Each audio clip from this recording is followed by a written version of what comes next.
Major funding for KPBS Evening Edition has been made possible in part by Bill Howe Family of Companies, providing San Diego with plumbing, heating, air, restoration, and flood services for over 40 years.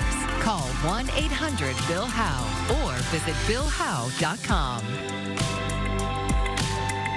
And by the Conrad Prebys Foundation, Darlene Marcos Shiley, and by the following.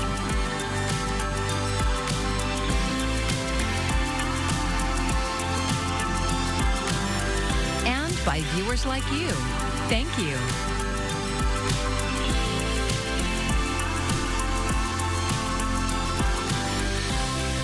There is now new leadership at the County Board of Supervisors. Thanks for joining us. I'm Maya Trabulsi. That leadership includes San Diego County's newest supervisor.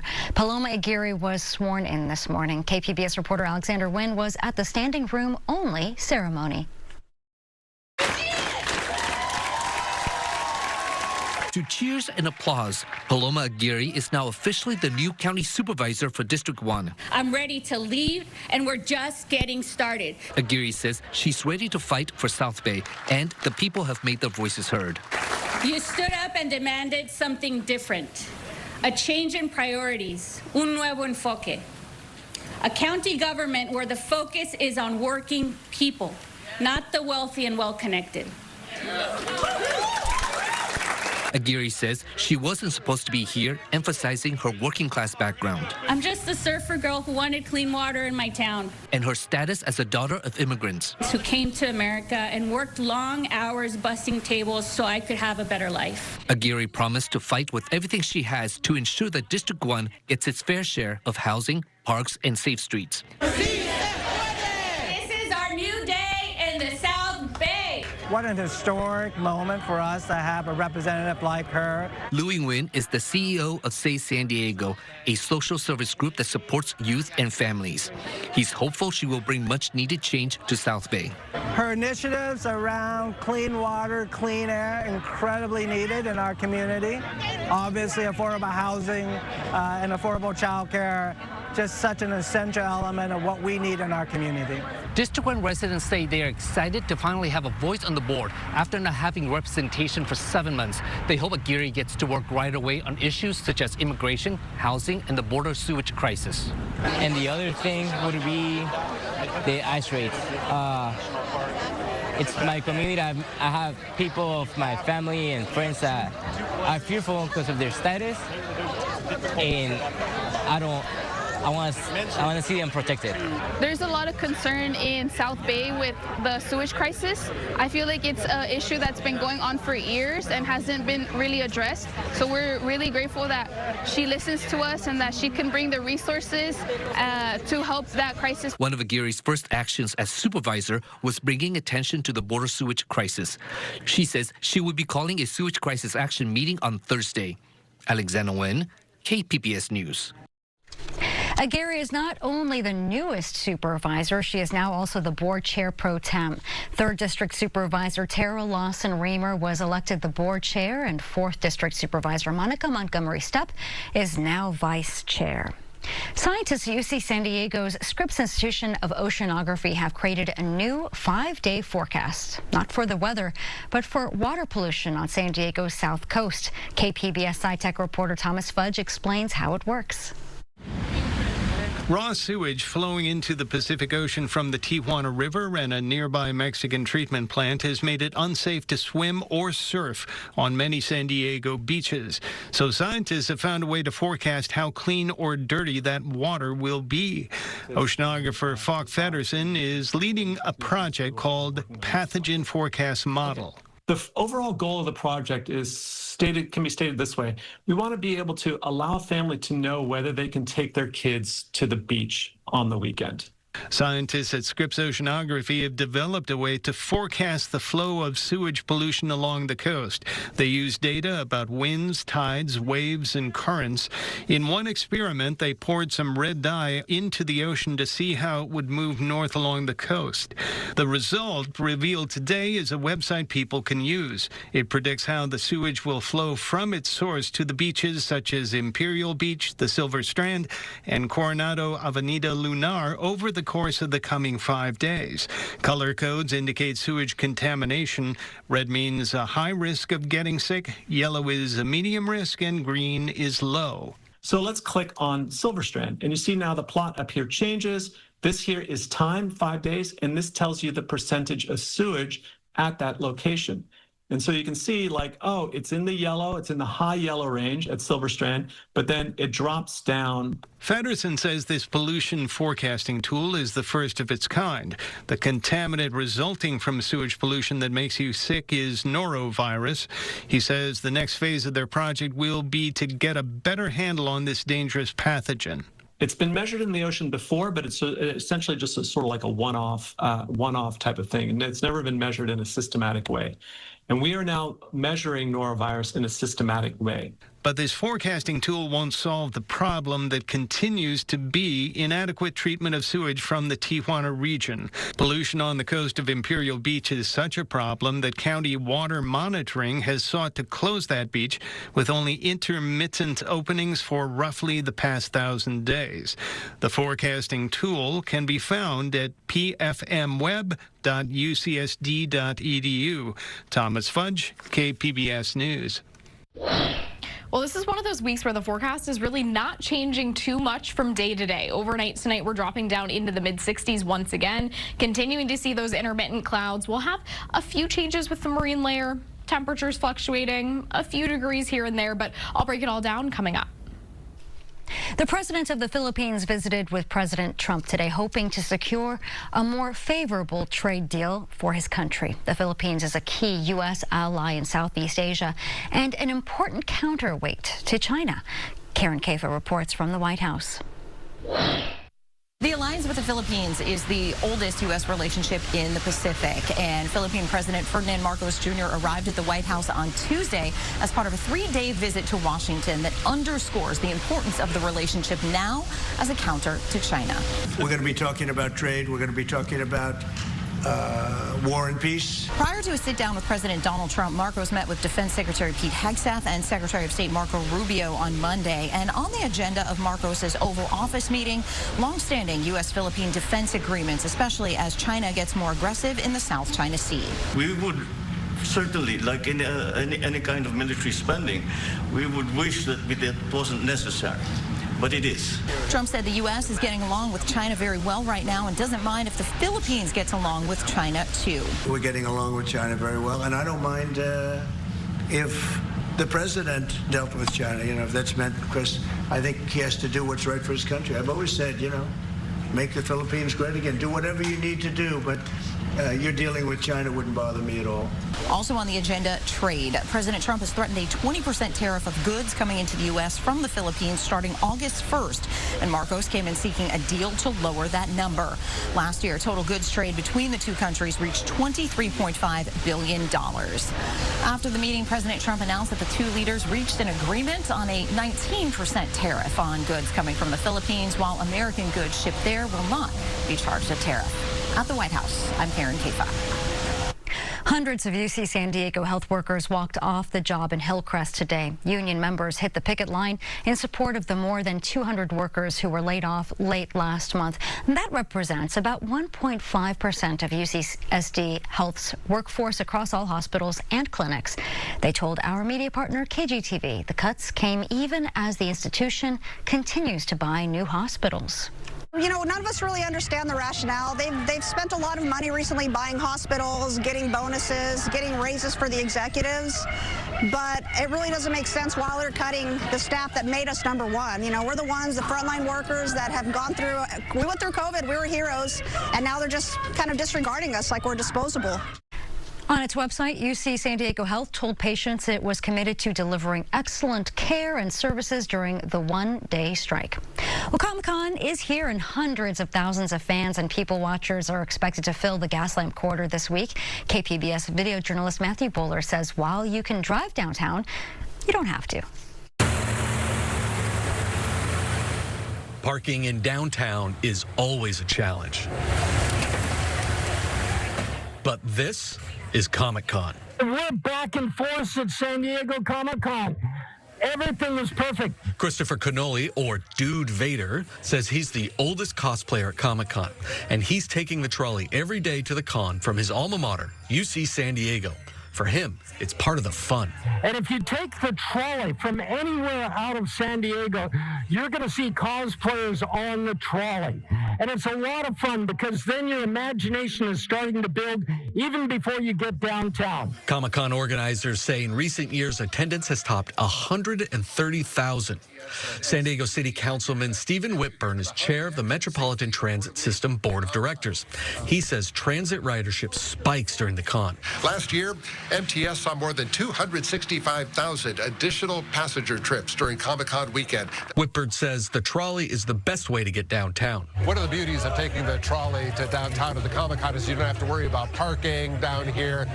But what you should remember is be sure to park in a regular park and ride lot. Don't just park randomly at the mall somewhere because we don't want you to get ticketed and towed. Whitburn says parking is free at the park and ride lots like the Old Town Transit Center. Park at the park and ride lot, hop on the trolley, get down here. It's a carefree way to enjoy Comic-Con. Whitburn says he's taking the trolley to Comic-Con because it's part of the con experience. One of the fun parts of taking the trolley to Comic-Con is you've got a lot of people who are dressed up in costume on the trolley with you. It is an absolute ball. Dude Vader says he's catching the 9 a.m. Blue Line from UC San Diego on Thursday and Friday. He's happy to pose for pictures and spread Comic-Con joy, as long as he doesn't miss his transfer at the Santa Fe station to the Green Line. Matthew Bowler, KPBS News.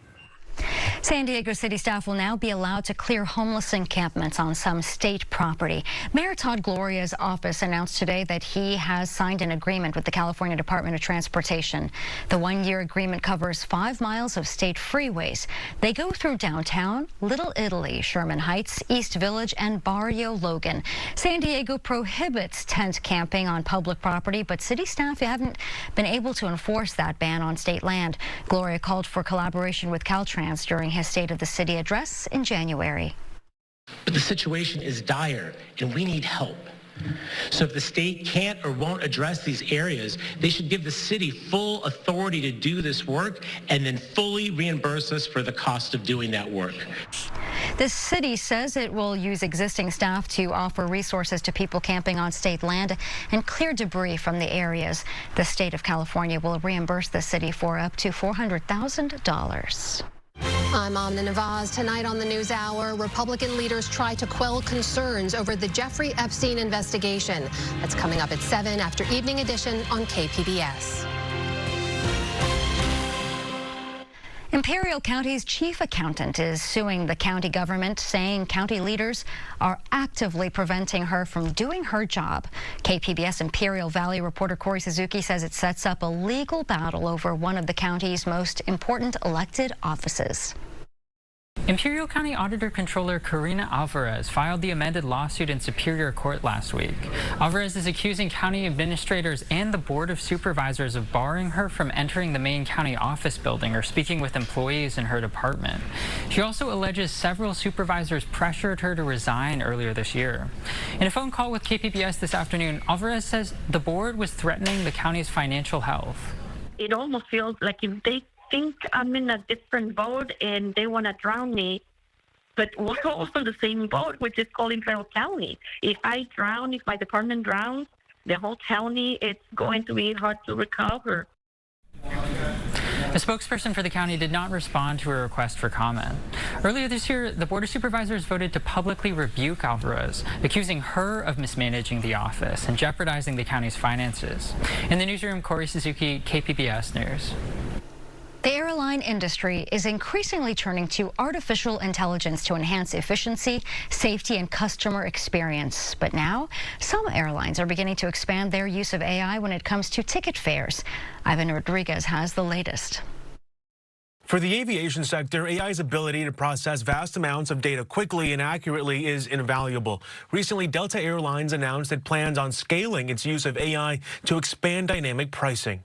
The use of AI in the global airline industry is only growing. KLM Royal Dutch Airlines chatbot uses AI to provide booking assistance and flight information. United Airlines uses it to communicate with passengers about cancellations and delays. American Airlines started using it to predict which passengers might miss their flights. If you want information on changing your flight, if you want information on changing your seats, it's likely going to be AI responding to you. Matt Britton, author of Generation AI, says we're beginning to see the next phase of airlines adopting artificial intelligence. Airlines use dynamic pricing to constantly reprice fares based on market conditions. I think why consumers particularly have a problem with some of the recent news is it's not based upon their IP address. It's actually based more upon them as an individual. So I think it calls into question a lot of consumer privacy issues. One of the first major airlines entering this new space is Delta. About 3% of Delta's domestic ticket prices are already determined by AI, with plans to raise that to 20% by year's end, according to the airline's president. As airlines adopt this model, travel writer Gary Leff says it will lead to more personalized pricing. AI offers a tremendous ability to further segment customers based on what they know about those customers. They're not at this place yet, according to Delta, of actually taking specific information about individuals and putting that into pricing.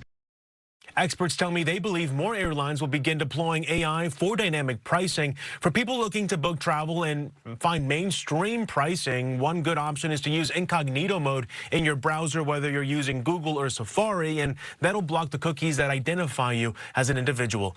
In Atlanta, I'm Ivan Rodriguez. Chula Vista may soon have the strictest rules on electric bikes and scooters in San Diego County. The Chula Vista City Council is considering new regulations in a meeting today. The ordinance would ban anyone under the age of 12 from riding a Class 1 or 2 e-bike and make it crime for any adult to knowingly allow them. Also, e-bikes and scooters would be prohibited from being used on sidewalks or roadways with speed limits of 40 miles per hour or more. School's gonna be like 7 miles from my house, so I'm gonna really need it. And my dad works in the morning, my mom does too. I have 8 speeds here, and if you don't know how to use it, the brakes, they forget about the brakes, they turn the brakes loose. Next thing you know, they're out in front of a car and they get hit.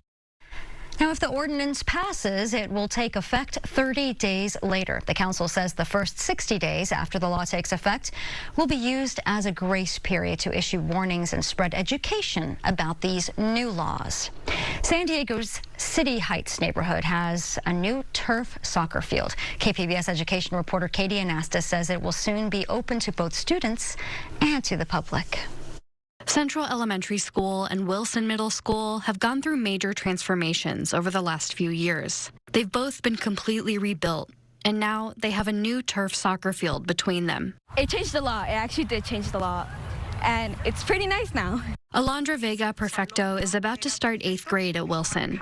She's already using the new field during a summer camp. She's looking forward to PE classes using it too. We can have multiple classes on the field since there's a lot of space. The field will also be open to the public after school hours. It's the 96th joint use agreement between the San Diego Unified School District and the City of San Diego. The beauty of having this in City Heights is that we have a lot of schools that are very actually close together, but there isn't enough green spaces to actually offer that playground or that community usage. So I think it's beautiful that both the city and San Diego Unified partner to deliver this to City Heights. Construction of the field cost more than $10 million. The school district paid for the field and the new schools using bond funding approved by voters. And that's why we're able to make this investment and to, transform our schools and create these new experiences for our kids. Because when we ask San Diegans, are they willing to sacrifice and invest in our kids, they say yes, and they say yes every time. The soccer field will be open to the public starting next month. Katie Anastas, KPBS News.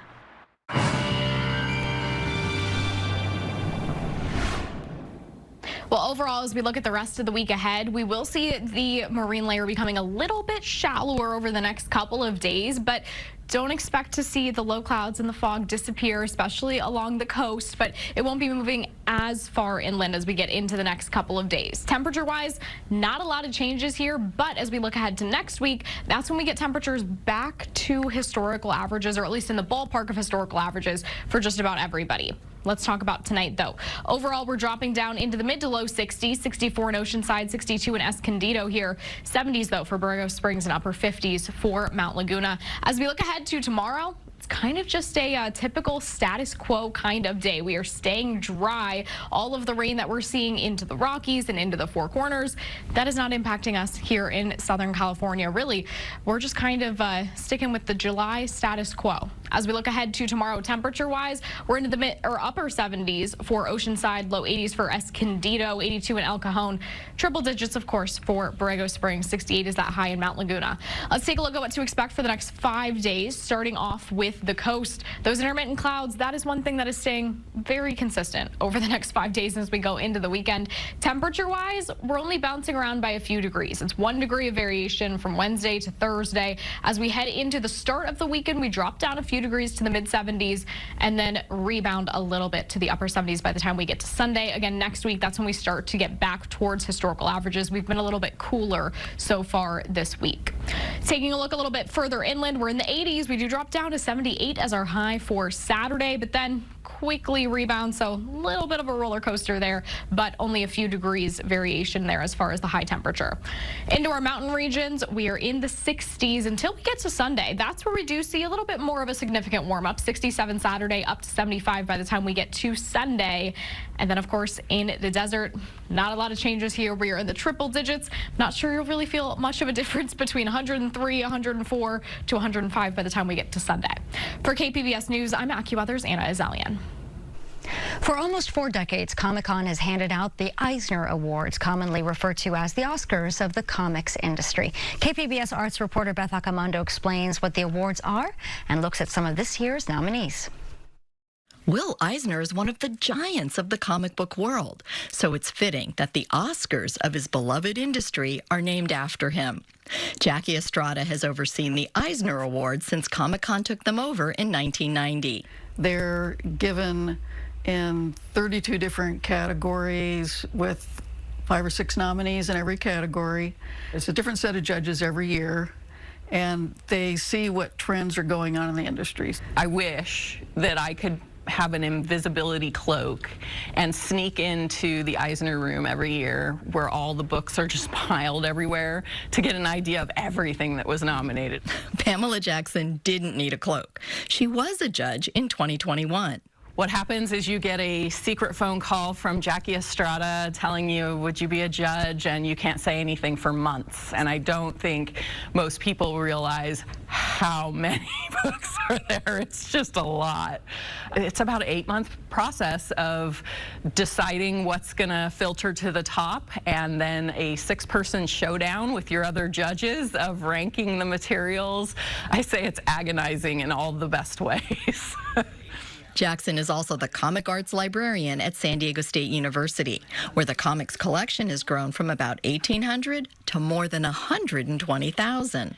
So I use the Eisner Awards nomination list to help with my collection development, and then look through the Eisner list and buy as much of it as I can on a limited budget, of course. The librarians rely on awards lists like the Eisners, both for an assurance of the quality of the material they're purchasing, but also because they raise interest in these comics. Patrons are going to be coming to the library and asking about these titles. Once they get on the nominees list, they're going to be like, do you have this? Do you have this? Do you have this? The Eisners are a fantastic Cliff Notes version of what's new and noteworthy every single year in the field of comics. And so it's great to know that here's this pre-vetted list in each category that helps you know you didn't miss something. Over at Kamikaze Comics and Pop Culture Store, co-owners Lucky Bronson and Dee Dee highlight Eisner nominees each year on a dedicated shelf. Dee Dee shared his favorites. It's the guard dog story from Patrick McDonald, who's done much comic strip for a long time. You might want to bring Kleenex while you read this. And if you love dogs, this is great. This is nominated for, I believe, children's books. And it teaches kids about microbes, and they're fun, right? These picks highlight how superheroes no longer dominate the awards. And you also have titles like Joe Sacco's The War on Gaza, or the Puerto Rican War, which is magnificent. He did all his art with wood block cut and prints. I'm really excited for The Department of Truth by James Tinian IV, which conceives of the possibility that what if every conspiracy theory was possibly true, but it depended on how many people believed in it. Elizabeth Pollard appreciates how the Eisners reflect the diversity and complexity of the medium. The list of categories opens the eyes of those who don't know to just how complex the field of comics is. Comics, the production of them, the scholarship about them is no joke. It is an incredibly serious, moving, important field, and the Eisners shines a light on that. The Eisners also continue to respond to changes in the industry, adding categories to reflect new genres, and that makes Estrada happy. I am gratified when I see how emotional people get when they go on that stage and get acknowledgement for what they've done. Because for so many years, people in comics got zero acknowledgement for what they did. And even those who don't win benefit. Part of the fun, I think, is when the final ballot is released and everyone starts arguing in the community about what should have been on there and how we got it wrong and all of that. It helps raise even more awareness of the titles out there that people are passionate about. So if you're looking for something to read this summer, the Eisner nominations are a great place to start. Beth Agamondo, KPBS News. And San Diego Comic-Con kicks off tomorrow with Preview Night. KPBS Midday Edition is highlighting a few other things going on outside of the convention. And you can find tonight's stories on our website, kpbs.org. Thank you for joining us. I'm Maya Trabulsi. Have a great evening. Major funding for KPBS Evening Edition has been made possible in part by Bill Howe Family of Companies, providing San Diego with plumbing, heating, air, restoration, and flood services for over 40 years. Call 1-800-BILL-HOWE or visit BillHowe.com. And by the Conrad Previs Foundation, Darlene Marco Shiley, and by the following.